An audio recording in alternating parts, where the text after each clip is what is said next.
আসসালামু আলাইকুম। তো যারা বালাইনাশকের খুচরা এবং পাইকারি ডিলারশিপ নিতে চান তাদের জন্য যে কাগজপত্রগুলো লাগবে এবং পদ্ধতিটা কিভাবে হবে সেটা কিন্তু আজকের ভিডিওটা সেটার জন্য। তো আমাদের যে কাগজপত্রগুলো লাগবে সেটা আপনার আবেদনপত্র, অর্থাৎ আপনি খুচরা অথবা পাইকারি যে ডিলারশিপ নিতে চান তার জন্য যে আবেদন করবেন সেই আবেদনপত্রটা। যদি আপনি খুচরা ডিলারশিপ নিতে চান তাহলে আপনার 300 টাকার ট্রেজারি চালান লাগবে, আর যদি পাইকারি নিতে চান তাহলে 1000 টাকার ট্রেজারি চালান লাগবে। এই চালানটা আপনি যে কোনো ব্যাংকে করতে পারেন, রাষ্ট্রায়ত্ত যে কোনো ব্যাংকে। আপনার ট্রেড লাইসেন্সের সনদের সত্যায়িত কপি, আপনার গুদাম ঘর বা দোকানের কাগজের সত্যায়িত কপি, আপনার পাসপোর্ট সাইজের 2 কপি ছবি লাগবে, জাতীয় নাগরিকপত্র বা পরিচয়পত্র লাগবে।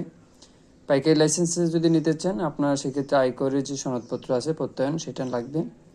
এছাড়া একটা অঙ্গীকারনামা প্রয়োজন হবে। আপনার দোকানঘরটা যদি নিজস্ব নয় তাহলে আপনার ভাড়ার যে চুক্তিপত্র আছে সেটা লাগবে। মূলত আপনি আবেদন করবেন, আবেদন করার পরে সংশ্লিষ্ট উপজেলা কৃষি অফিসে এটা আবেদন করতে হবে।